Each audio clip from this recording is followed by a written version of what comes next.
Chapter 1: A Father's Strength. My dad was the strongest person I knew, not because of his muscles, but because of his heart. From a young age, I knew my dad was special. He wasn't the kind of man to show off or talk about himself.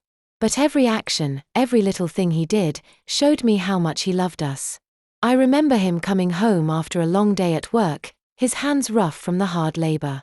Yet, even after working for hours, he always had time for me. He'd sit with me and ask about my day, no matter how tired he was.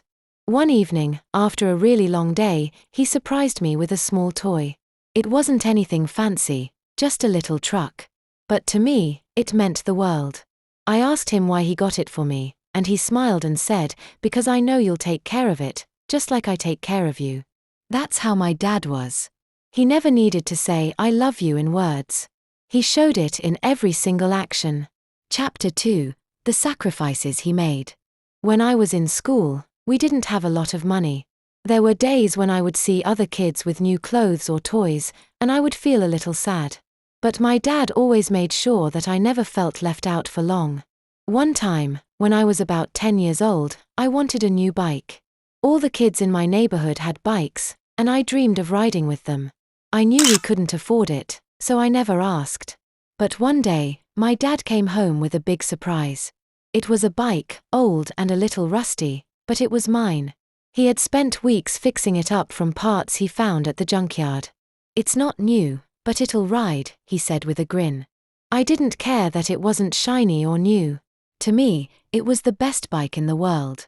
I rode that bike every day, proud because I knew how hard my dad had worked to make it for me. Chapter 3: The Lesson of Never Giving Up. My dad taught me many lessons, but one that has stayed with me forever is the lesson of never giving up. He faced many struggles in life, but he never let those struggles defeat him. I remember when I was in high school, I had a big math test coming up. I was terrible at math, and no matter how hard I tried, I couldn't understand the problems. I was ready to give up. I told my dad, "I'm just not good at math. I'll never be able to pass this test."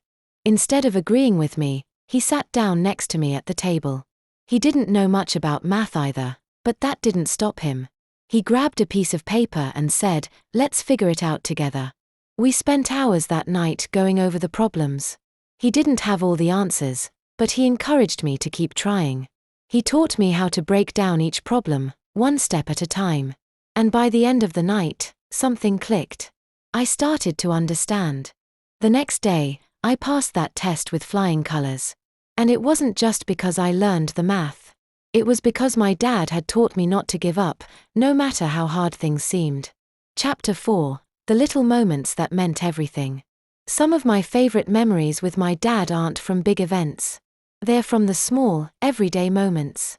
I remember one rainy afternoon when we were stuck inside the house. I was bored and restless, but my dad had an idea. "Let's build something," he said.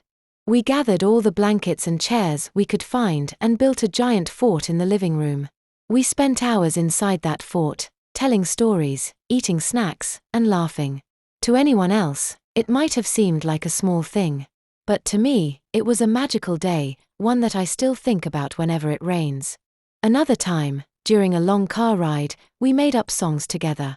My dad couldn't sing very well, and neither could I, but that didn't stop us. We sang silly songs at the top of our lungs, laughing so hard we could barely breathe. Those moments taught me that happiness doesn't come from big things. It comes from the little moments we share with the people we love. Chapter 5: The Hard Goodbye. As time passed, my dad started to get older. I noticed he wasn't as strong as he used to be. His hands, once so strong, began to shake a little. He moved a little slower, and sometimes he forgot things. It was hard for me to see him like that because in my eyes, he was always the strongest person I knew. One day, he became very sick. We spent many days in the hospital, and I sat by his side, holding his hand. He smiled at me and told me not to worry. Even though he was the one who was sick, he was still trying to comfort me. One night, he told me, "I'm proud of you. You've grown into a strong and kind person, just like I always knew you would." Those were some of the last words he said to me. The next morning, he was gone. It felt like a part of me had been taken away. I didn't know how I would go on without him. Chapter 6. Carrying his love forward. Losing my dad was the hardest thing I ever had to face. But even though he's not here anymore, I carry him with me every day. Every time I face a challenge, I think of him and the lessons he taught me. When things get tough, I remember how he never gave up, no matter how hard life was. Now, whenever I see a child riding a bike, I think of that old rusty bike my dad fixed for me. Whenever I'm stuck in a problem, I remember the night we stayed up late working on math together. And whenever it rains, I smile because I remember the fort we built in the living room. My dad may not be here anymore, but his love, his strength, and his lessons will always be with me.